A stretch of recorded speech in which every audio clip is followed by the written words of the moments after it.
Welcome back to another Thursday's Tactical Tip. Today on T3, Yoki Maurx is going to talk to us about what we can do if we're out with our families, say in a restaurant or something like that, and he's going to give us some ideas and some things to think about. Be sure to stay till the end of the video. We have the drawing for our giveaway going on, and you're not going to want to miss that.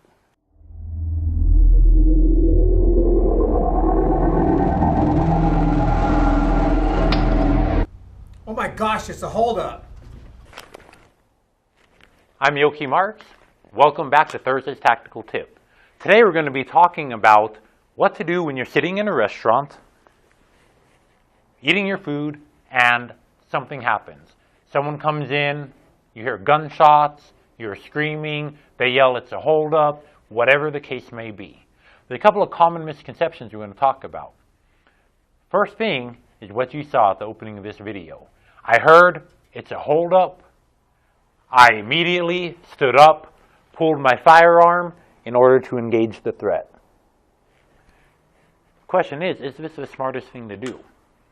You have to think, how many people are in here? Are they all armed? Are they coming from multiple areas? Here in Albuquerque, about 7 years ago, I believe, we had an armed robbery at a Denny's restaurant where unfortunately there was shots fired and innocent people died. I thought about that case a lot. If I was in there, what would I do? Where would I be? I'm really picky when I go to a restaurant. The waiter or waitress says, okay, please have a seat, here's your table. And I look at the table, I look around. If I deem it is an appropriate tactical environment, in other words, I'm not sitting with my back to a window, I can see the door. If the restaurant I'm eating in has a bar in it where they're serving alcohol, I want to be able to keep my eye on that. And the main thing I want to do is I want to know where the kitchen is, because there's an exit through the kitchen. Kitchens get hot, and usually the employees will prop the door open, which is a prime area for people with not good intentions to enter a restaurant without being noticed. So I take all of these into consideration, but it doesn't stop there. What do I do if something bad actually happens? There's a holdup. Shots are fired into the air or fired at somebody. The command is usually given, everyone get on the ground, or keep your hands where I can see them. These people who are doing these armed robberies, they're typically very nervous. They don't want to see people reaching for stuff. Therefore, they usually have an itchy trigger finger. So, first thing we're going to go over. I'm sitting in my tactical environment. My wife hates it because I'm always looking around. I'm watching for anything that's going on, still enjoying time with my family, and a holdup happens. I hear gunshots and someone yell, everyone get down. Now, my first reaction, my first thought is, I've got a firearm, I can save people. But what I need to do instead, I need to evaluate the situation. If I have my family with me, get down, get under the table. I will then get down as much as I can, blocking my family. And now what I can do is I can see, okay, we've got one bad guy over there. We have another one over here. They both have firearms. You have to think. Two bad guys, unless they're standing side by side in the perfect range drill, they're separated. Even if I draw my firearm and I engage, I'm shooting. Maybe I hit him the first shot, maybe I don't. They're shooting back, but their partner's now delivering rounds at me as well. People are now panicking. People are getting up to run around. It is a very chaotic situation that can end very badly very quickly. So instead of engaging here and then transitioning over here, hoping that the people at the table across from me don't stand up into the line of fire, what I'm going to recommend is evaluate. If you see that it is turning from a robbery to a deadly force situation, and you feel that you need to step in order to save either your life or the life of someone else. Remember, unless you're a law enforcement officer, you don't have the requirement to deploy deadly force. It is something you have to decide, because it's your gun, your bullets, it's going to be your trial. It's going to be the lawsuits either against you from the bad guy's family, or if, God forbid, you hit an innocent bystander and their family decided they wanted to sue you. You may be trying to do the right thing. That doesn't mean it's going to work out like it does in the movies where you get a parade and the chief pats you on the back and tells you how good a job you did. But if you do decide to deploy deadly force, evaluate, backstop. As I'm evaluating the backstop, what am I going to be shooting towards? Ideally, I want to wait to deploy deadly force until the threats are close enough together, or until one threat's attention is completely away from my area. Because if he hears a gunshot, he or she will have to turn completely to me. To get to my weapon, I get down, get my family down, I'm crouching. I will now draw the weapon.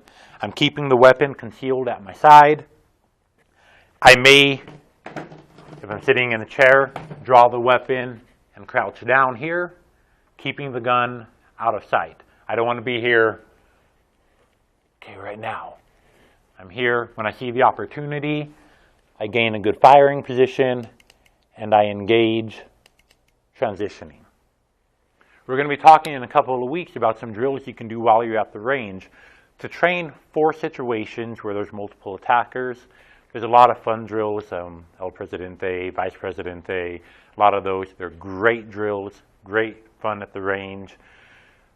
I've never seen an opportunity where I have multiple bad guys standing exactly 3 yards apart from each other. Therefore, we're going to deal with a couple other things. So be looking out for that.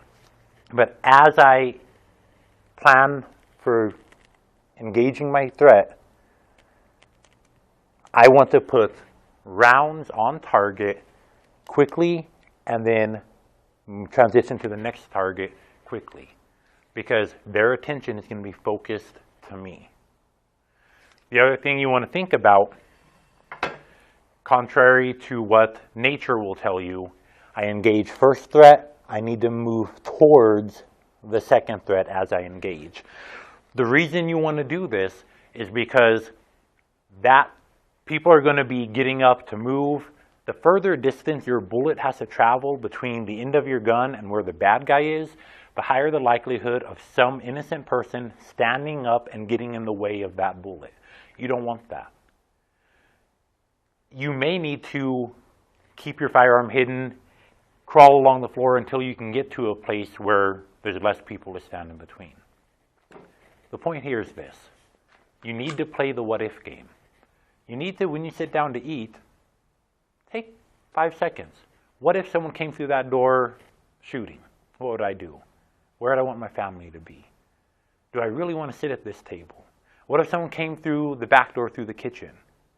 What if someone at the bar got drunk, gets in a fight with someone, they pull out a gun? What do I want to do with that? Don't let it consume your life.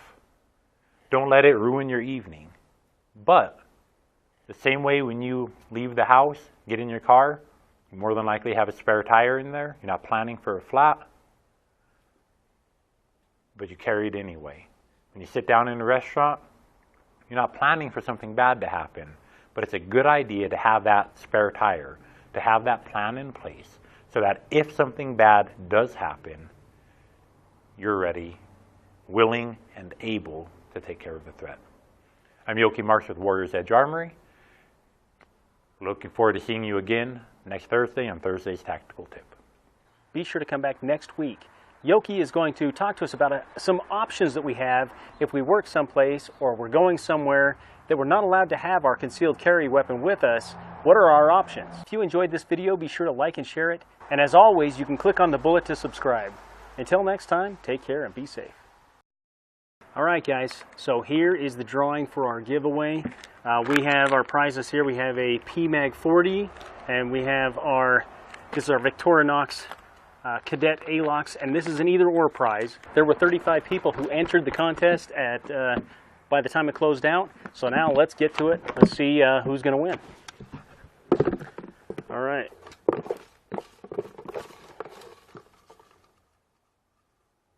This is going to be